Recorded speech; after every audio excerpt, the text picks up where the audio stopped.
Hi friends, ನಮಸ್ಕಾರ ರೀ ಎಲ್ರಿಗೂ. ಇವತ್ತಿನ ಲಾಗಿಗೆ ತಮಗೆಲ್ಲ ಸ್ವಾಗತ. ಇವತ್ತಿನ ಒಂದು ಪ್ಲೇಸು ಯಾವುದಪ್ಪ ಅಂತಂದರೆ ಶ್ರೀರಂಗಪಟ್ಟಣದ ಹತ್ತಿರ ಇರುವಂತಹ ರಂಗನತಿಟ್ಟು ಪಕ್ಷಿಧಾಮ. ಸೊ ಮೈಸೂರು ಟೂರ್ನ ಮುಂದುವರೆದ ಭಾಗ ಇದು. ನಾವು ಟಿಪ್ಪು ಸುಲ್ತಾನ್ ಸಮಾಧಿ ನೋಡಿದ ನಂತರ ಮಧ್ಯಾಹ್ನದ ಹೊತ್ತು ರಂಗನತಿಟ್ಟು ಉದ್ಯಾನವನಕ್ಕೆ ಬಂದಿದ್ದೀವಿ. ಸೊ ಇದು ಬಂದುಬಿಟ್ಟು ಶ್ರೀರಂಗಪಟ್ಟಣದ ಹತ್ತಿರದಲ್ಲೇ ಇದೆ. ಆ್ಯಂಡ್ ಇದು ಕರ್ನಾಟಕದಲ್ಲಿರೋ ಅತ್ಯಂತ ಪ್ರಸಿದ್ಧವಾದ ಒಂದು ಪಕ್ಷಿಧಾಮ ಅಂತ ಹೇಳ್ಬೋದು. ಸೊ ಇಲ್ಲಿ ಸ್ವಲ್ಪ ಹೊತ್ತು ಕೂತು ರೆಸ್ಟ್ ಮಾಡ್ತಾ ಇದ್ದೀವಿ, ಬಿಕಾಸ್ ಅಲ್ಲೆಲ್ಲನೂ ಕ್ಯೂ ಇತ್ತು ಟಿಕೆಟ್ ತಗೊಳ್ಳೋದಕ್ಕೆ. ಹಾಗಾಗಿ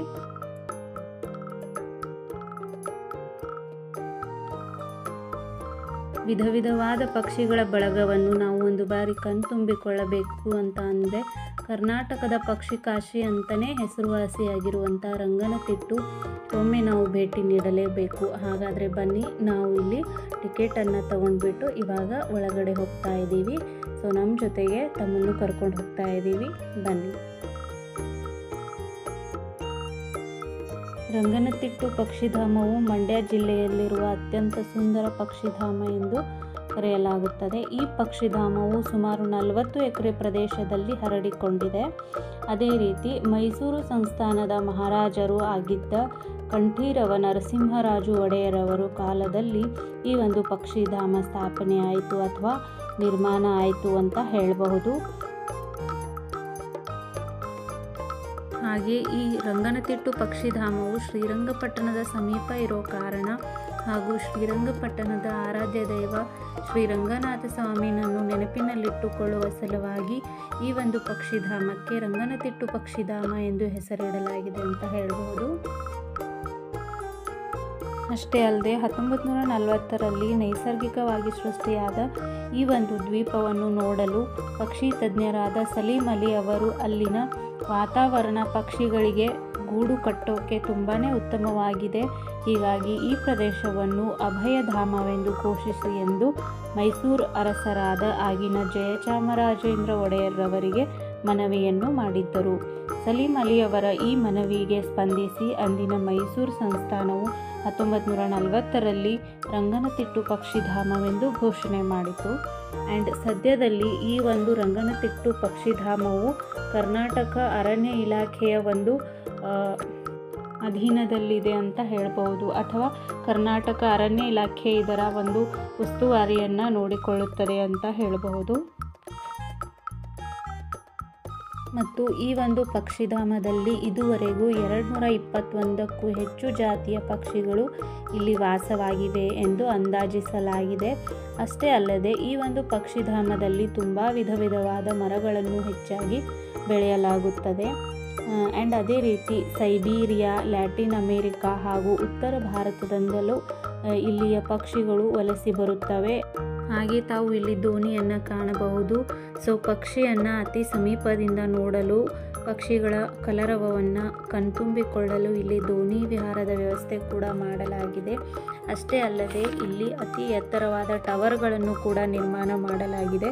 ಟವರ್ ಮೇಲಿಂದ ನಿಂತು ಕೂಡ ಪಕ್ಷಿ ವೀಕ್ಷಣೆಯನ್ನು ಮಾಡಬಹುದು. ಇಲ್ಲಿ ತೂಗು ಸೇತುವೆ ಹಾಗೂ ಉದ್ಯಾನವನಗಳನ್ನು ಕೂಡ ನಿರ್ಮಾಣ ಮಾಡಲಾಗಿದೆ.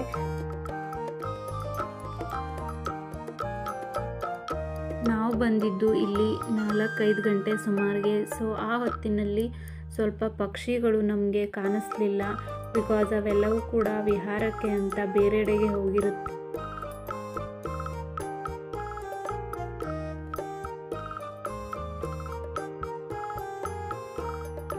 ಹಾಗೆ ಇದನ್ನು ನೋಡಿ, ಇದು ಗಾಜಿನ ಒಂದು ತೂಗು ಸೇತುವೆ. ಸೊ ಇದು ಫುಲ್ಲಿ ಗ್ಲಾಸಿಂದ ಮಾಡಿದ್ದೇ ಆಗಿತ್ತು. ಸೊ ಅಲ್ಲಿಂದ ನಾವು ಈಗ ಹೋಗ್ತಾ ಇದ್ದೀವಿ. ಸೊ ಕೆಳಗಡೆ ಈ ಥರ ನೀರು ಹರಿತಾ ಇತ್ತು. ಅಲ್ಲಿ ವಿಧ ವಿಧವಾದ ಮೀನುಗಳನ್ನು ನಮಗೆ ನೋಡಲಿಕ್ಕೆ ಸಿಗ್ತಾ ಇತ್ತು. ಸೊ ಕಲರ್ಫುಲ್ಲಾದ ಮೀನುಗಳು ಕೂಡ ಅಲ್ಲಿ ಇದ್ವು. ಸೊ ಮುಂದೆ ಹಾಗೆ ಬರ್ತಾ ಇದ್ದಾಗೆ ಇಲ್ಲಿ ನಮಗೆ ಒಂದು ಪುಟ್ಟ ಅಳಿಲು ಕಾಣಿಸ್ತು. ಸೊ ಅದನ್ನು ಕೂಡ ಆದಷ್ಟು ಕ್ಯಾಪ್ಚರ್ ಮಾಡೋದಕ್ಕೆ ಪ್ರಯತ್ನ ಮಾಡಿದ್ದೀವಿ.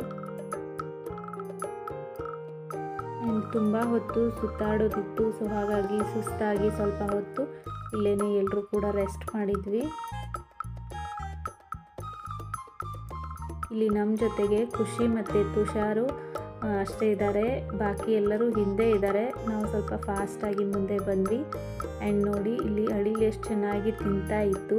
ಸೊ ಆ ಮೂಮೆಂಟನ್ನು ನಾವು ಮಿಸ್ ಮಾಡಲಿಲ್ಲ, ಹಾಗೆ ನೋಡ್ತಾ ಕೂತಿದ್ವಿ. ಆ್ಯಂಡ್ ಈ ಒಂದು ನೈಸರ್ಗಿಕ ಕ್ರಿಯೆಯನ್ನು ನಾವು ಹಾಗೆ ನೋಡ್ತಾ ಇದ್ವಿ. ಈ ಒಂದು ಅಳಿಲು ನಮ್ಮನ್ನು ತುಂಬಾ ಸೆಳೀತು ಇಲ್ಲಿ. ಸೊ ಹಾಗಾಗಿ ಕೊನೆವರೆಗೂ ಅದೇನೆಲ್ಲ ಮಾಡ್ತಾ ಇತ್ತು ಅಂತ ಹಾಗೆ ನೋಡ್ತಾ ಕೂತಿದ್ದೀವಿ.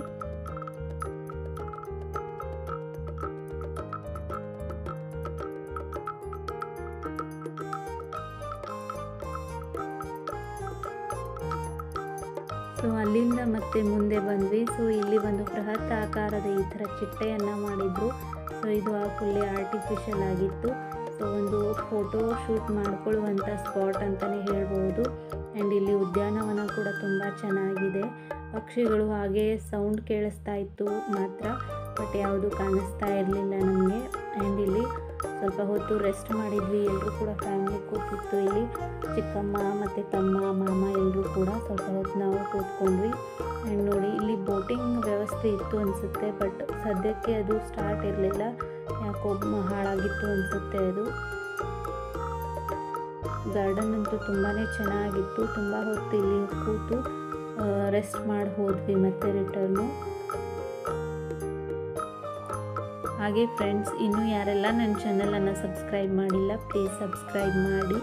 ಆ್ಯಂಡ್ ವಿಡಿಯೋಸ್ ಹೇಗೆ ಅನ್ನಿಸ್ತಿದೆ ಅನ್ನೋದನ್ನು ಕಮೆಂಟ್ ಮಾಡಿ ತಿಳಿಸಿ. ಆ್ಯಂಡ್ ಲೈಕ್ ಆದರೆ ಒಂದು ಲೈಕ್ ಕೊಡಿ.